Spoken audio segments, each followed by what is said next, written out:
This week in the conversation, I have such a privilege to welcome once again screenwriter Gabriel Constans. He was the one actually who started this show.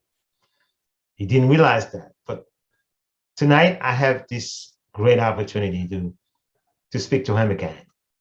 But before we get into the video, I just want to remind everyone that it's important to subscribe to this YouTube channel. And if you do, don't forget to click the notification bell so that way every time a video is posted, it'll go directly into your portable. So let's get started.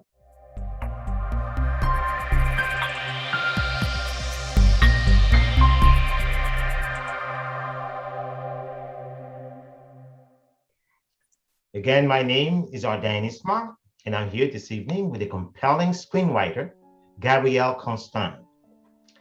I don't know if all of you remember, he was the one with whom I started this show. He didn't know that, but I knew. And after our conversation and the feedback that we got, that prompted me to start a weekly conversation with my writers. So Gabriel, I'm so happy to have you tonight. Welcome again to the conversation. Thank you so much. I'm really, really happy to be with you. Okay. Now, I just said you were the one, the godfather of this show. So did you realize that? Did you know that? Yeah, no, I hadn't realized that until you had just said that. Yeah,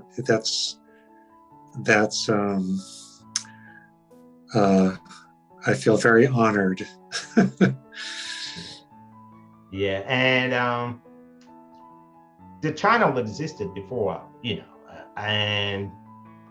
but we never had the idea of inviting authors, writers to come and talk about their project until you. And then I saw the response, the success of that interview. And since then, it's just a reality. Yeah, well, I've seen so many different people, such a variety of people on your show who've had conversations with you now over the number of months, and I don't know how long it's been, but it's been a while now, and it's been a while. I really appreciate all the different people and their backgrounds and what they're involved in, and exactly. And there's so many writers and people that love to read and watch films and create things. I can see why there'd be a lot of interest. So yeah. So I cannot forget the two young women who came thereafter. After we had a conversation, Gabriel Isma and Carly Tutera. It was your movie. It was your project. They executed and transformed into a movie. Let me ask you this question, Gabriel. So how is the last conception is going at this point? It is going really well. I've been in touch with Callie and Gabriella pretty frequently over the last year since it came out. Right. It's been over a year since it was first released in the US and Canada. And we've gotten literally hundreds of really, really good reviews, lots of media for it. It's on numerous platforms. In the US, in Canada, it's on Amazon, on Vudu, on Fandango, on Wild TV, on IMDb TV, right. on Google Play, on iTunes, etc. And I'm really thrilled to say that it just was released in the UK. Wow. Just a week ago, actually, exactly a week ago. And it's starting to get some really nice reviews there. And wow. I've been working on getting it released there for a long time. And we're trying to get other countries as well. And the distributor was finally able to get it there just recently. So that's very exciting.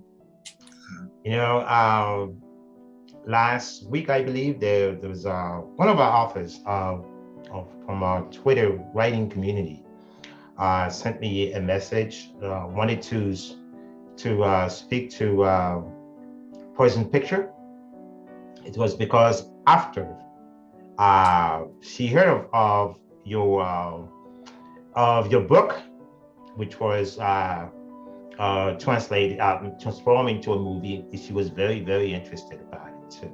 Mm-hmm. Yeah. Yeah, I just met a really wonderful lady yesterday. I'm trying to remember her whole name. Is that Melissa Quigley? Yeah, she lives in Baltimore, and she's just In Baltimore. she had her book picked up by a producer Mm-hmm. and made into a film just recently. Mm-hmm. And it was really, they did a really good job. I just watched her movie that was made yesterday. So yeah, it was quite a process, but it was, I think a lot of authors, that's always sort of dream of having their book made into a movie. But Yeah, it's a dream. Yeah. Yeah. Yeah. But some people are apprehensive about it because they're afraid it'll get changed a lot or changed too much. And it's really hard to make happen too. It's not, it takes literally sometimes years to get that to take place. So yeah, I remember just depends the right. That was one of my questions during the last conversation. You said they had to make some changes. So Gabriel, why do they have to make changes? But the changes were not in the content. It was more like into I mean, they were made possible for the production purposes, right? Yes, exactly. They're the themes of the film, the main characters in the film, about half of the dialogue and the locations were pretty similar to the screenplay that I wrote based on the book. But then the other parts, they changed a lot of dialogue. They changed the order of some events. They changed the ending and some other things. And they did it so well. The book, as I mentioned before, was actually a drama. It was a novel. It was a drama, so a romantic drama. No. I couldn't say no. And the changes they made to it, they made it more into a romantic comedy. Right. And they did an excellent job at it. So. Right. Yeah. And the actors also were great. Yeah, they were just right for each part. Right. Matt Richards for playing the Nazanin Mandy, the main character, Savarna's best friend and work colleague. All the other characters, the one who played the mother and the father and the sister. Lovey is her name. Her name was Mira in the film, and just it seemed like they had been custom made for these parts for this movie. But again, that came down to Gabriella and Callie really casting the film really well, because people had to audition for each part. And they found ones that fit just right. So, and that doesn't always happen either. So. Okay.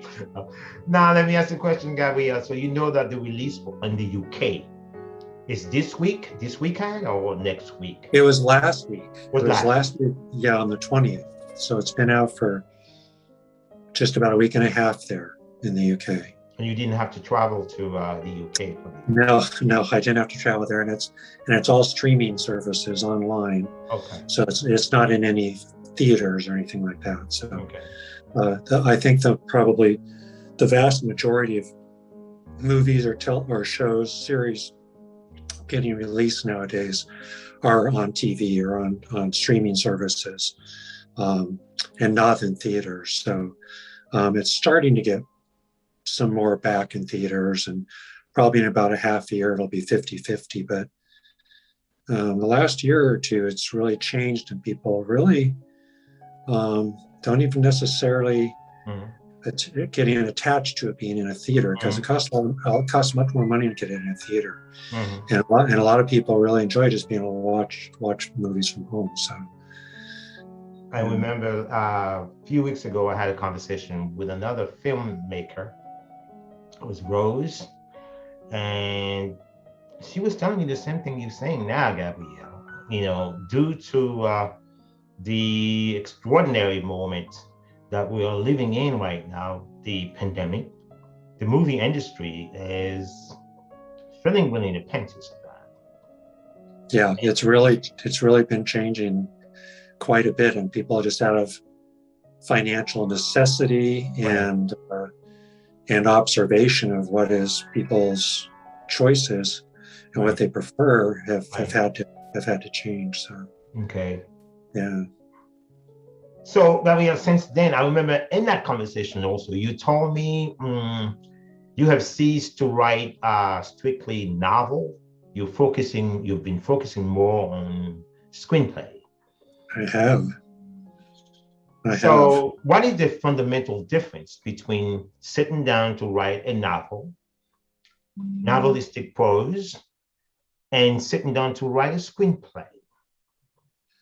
Well, let me start by saying I think the similarities are that you have to envision, for me, I have to sit and envision what the story is about and what each scene is going to be. Right. The difference before I start writing anything, and the difference is that obviously there's a different format for it, but the other difference is from my writing, I have to envision myself being in the place and with the people that I'm writing about in each scene, and then I have to think of what it is I want to describe in a very brief sentence or two of what people are doing and what's taking place, and then separately write the dialogue, like so-and-so says this, so-and-so says this, so-and-so says this. Whereas in a novel or short stories, that's all sort of intermixed and contained together. And and with a screenplay, I have to separate out sort of the place and time and where and circumstances and actions and what's happening, a little separate from the dialogue, even though the dialogue is in the midst of the things I've just described. Okay. So I would say in that way is mostly is how it's different for me. So would it be the same thing also to write a story, a screenplay that can also be used on stage, like a theater stage, for example? Yeah, and I've written some plays, and I had a book a number of years ago, a collection of short plays I wrote, about 4 of them. Okay. And one of them was produced in New York, and I'd never written plays before. And it's really different and really hard. So, really? I mean, it's the same with screenplays. I mean, that whole adage of show, don't tell. Exactly. But, show what's happening by people's actions and reactions and by a few words or, et cetera, as opposed to talking about what somebody's feeling or what they're thinking or what they're going through or what's taking place. It's really difficult with a play also. And a play is different from a screenplay for the screen, because a play is it's a little bit different as far as the format you have to use in writing for it, as far as on the stage, as opposed to in a screen, you can come up with anything you want. The stage, there's some more limitations as far as what you can do or not do. So there comes my next question, Gabrielle, because for the purpose of education, I want you to tell the audience. So what really made you to switch from writing strictly novels into writing screenplays, if it's so difficult? Whereas you can simply get a novel, write a novel, and then later on you can pick up the same story. What I want to say, you could do both. So what made you focus strictly. Yeah, that's true. You can do both, and some people do both, and or switch back and forth, or for many years I did a lot of journalistic writing, nonfiction, and Right. articles and profiles of people, and for different magazines and newspapers, Right. and and um, and fictional stories and books, and I think I'd always sort of had a dream of writing for film, and writing screenplays. And I think once, and a number of people have suggested I go back and do some sequels to some books I've written, but I don't know why, I just haven't had the desire to do that. There's something about, I don't know what it is. There's something about having something made into something physically you can see enacted that was really exciting to me, and often times is actually seen by more people than would read a book necessarily. Sometimes, not always, and perhaps can. No, it's different.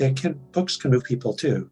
There's been books that have really moved me and changed me. So that's not true. I was going to say that films can really change people sometimes and impact and influence people, but I don't think it does any more than books now that I think about it. So I don't think that's a reason why I switched to doing just screenplays. But I think I just have. I think I just keep wanting to get better at it, and keep wanting to. I sort of enjoy the process of trying to get somebody to look at it. Right. I don't know why that is. I don't know why that is, because it's really difficult. But I think with screenwriting and getting films made, even more so than writing otherwise, the one thing you have to be is really persistent. Exactly. And consistent, and to not just keep doing it, and just keep going. And if you've written something you really believe in, to not let anything stop you. I mean, you can, do things. I don't mean not live the rest of your life. Right. Do things that are important and care about other people and do other things that are important. But when it comes to trying to get your creation out there and accepted, it takes a lot of persistence and effort, determination. Yes. Yeah, and to stay motivated. Do you see yourself in a future project with Poison Pictures? Absolutely. Actually, there's a couple scripts right now, and there's one that I wrote that just got accepted and is being represented by this production company, and they're putting the package together to present it to a lot of major studios. And I've really want Gabriella and Callie to produce it, and Gabriella direct it. And I got them connected with this production company to help put together the pitch deck for the studio. So I hope that goes well. They're putting the package together now to present, and I'm hopeful that will happen in the near future. So, yeah. One of the things that some of the viewers asked me with regard to our last conversation, I never asked you, what would be your preference when it comes to your best movie actor or Hollywood actor, or the type of food that you like to cook in the house, because they say writers or screenwriters are not superheroes. They're just like regular human beings. So they want to see the human side of you, Gabriel. So let's begin first by your favorite your favorite movie actor. It doesn't really have to be a Hollywood actor, but your favorite. Right. Yeah. Well, some of my favorite actresses are oh my gosh, there's so many I don't even know where to begin. But that's the same thing when I ask this question. Many, there's so many, but just one. One. There's Sonia Braha.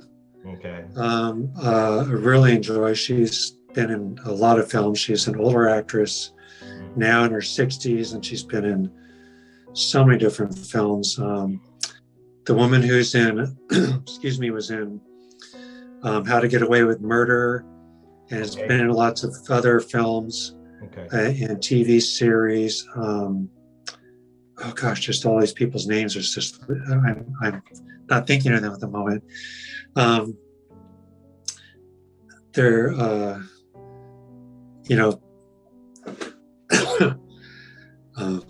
I just am at a blank for that as far as film actresses and actors, but I have lists of them that I put down for all different parts who I prefer to pay. Now, how about your favorite writer? Some of my favorite writers are Nora Zeal Hurston. She wrote the best book I've ever read.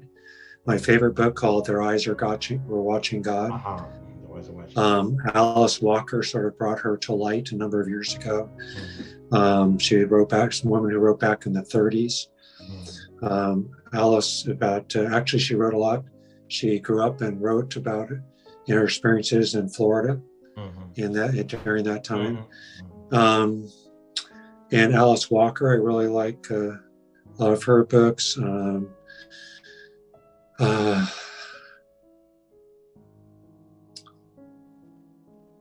There's so many, but I'm just going to stick with Alice then. Okay.